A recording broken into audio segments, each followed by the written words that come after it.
Sistem ekskresi. Apa rasanya jika sampah di dalam rumahmu menumpuk karena tidak dibuang? Pasti akan tercium bau busuk atau malah jadi bibit penyakit. Bukan hanya rumah, tubuh kita juga bisa menghasilkan sampah dari proses metabolisme tubuh loh. Kalau sampah di dalam tubuh menumpuk, tubuh akan keracun atau sakit. Wah, bahaya ya. Proses mengeluarkan sampah dari tubuh disebut dengan ekskresi.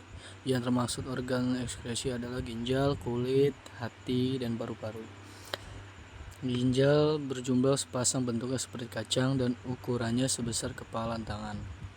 Fungsi utama ginjal adalah menyaring darah yang bercampur dengan zat-zat bisa sisa metabolisme atau sampah tadi. Dari proses itu akan dihasilkan urin atau air kencing. Ginjal tersusun dari korteks, medula, dan pelvis ginjal.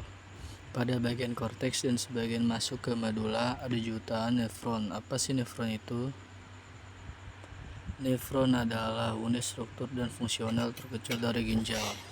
Nefron terdiri dari glomerulus dan kapsula Bowman tubulus contractus proximal atau TKP, lengkung Henle tubulus contractus distal atau TKD, dan ductus collectivus. Pembentukan urin terjadi di dalam nefron melalui 3 tahapan, yaitu filtrasi, reabsorpsi, dan augmentasi.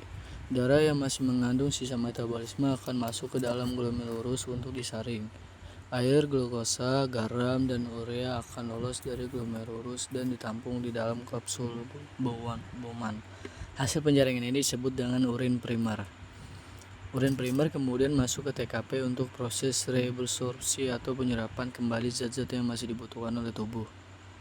Air, gula, dan garam sebagian besar akan diserapkan kembali oleh tubuh.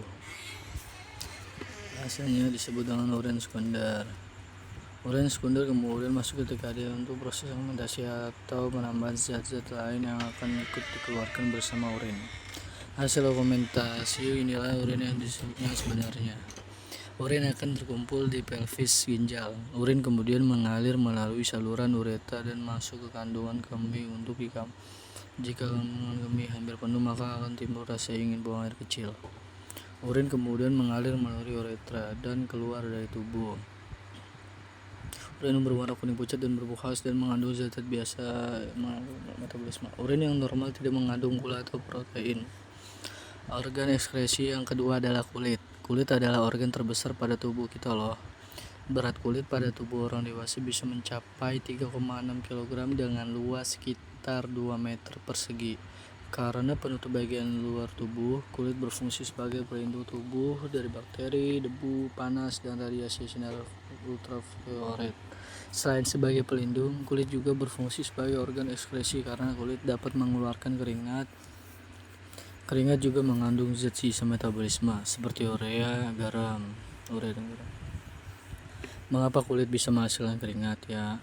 Kulit terdiri dari 3 lapisan. Lapisan paling luar adalah epidermis. Pada epidermis terdapat pori-pori kulit untuk keluar keringat. Selain itu ada juga lapisan yang menghasilkan pigmen melanin. Pigmen ini yang menyebabkan warna kulit sekaligus melindungi kulit dari radiasi sinar ultraviolet. Lapisan kedua pada kulit adalah epidermis, terdapat kelenjar minyak, kelenjar keringat, akar rambut, dan pembuluh darah. Kelenjar keringat inilah yang bisa menghasilkan keringat. Lapisan paling bawah dari kulit adalah hipodermis yang banyak mengandung lemak. Lemak ini berfungsi untuk mempertahankan panas tubuh. Organ ekskresi adalah hati. Rongga perut sebagai kanan. Hati juga salah satu organ yang ukurannya besar karena berat hatinya mencapai 1,5 sampai 2 kg. Apa fungsi hati dalam sistem ekskresi? Hati dapat memecah menyawa racun untuk kemudian dikeluarkan bersama urin. Selain itu, hati juga berfungsi dalam mengatur kadar gula darah, menghasilkan cairan empedu, dan menyimpan lemak, zat besi, dan vitamin. Organ ekskresi yang terakhir ada paru-paru. Paru-paru bukan hanya berfungsi sebagai organ pernapasan, tapi juga sebagai organ ekskresi. Paru-paru dapat mengeluarkan karbon dioksida, salah satu zat sisa metabolisme juga. Karbon dioksida yang dibawa oleh kapiler darah akan masuk ke dalam alveolus paru-paru. Dari paru-paru, karbon dioksida mengalir ke bronkus rega sampai akhirnya dikeluarkan melalui hidung saat kita menghembuskan nafas.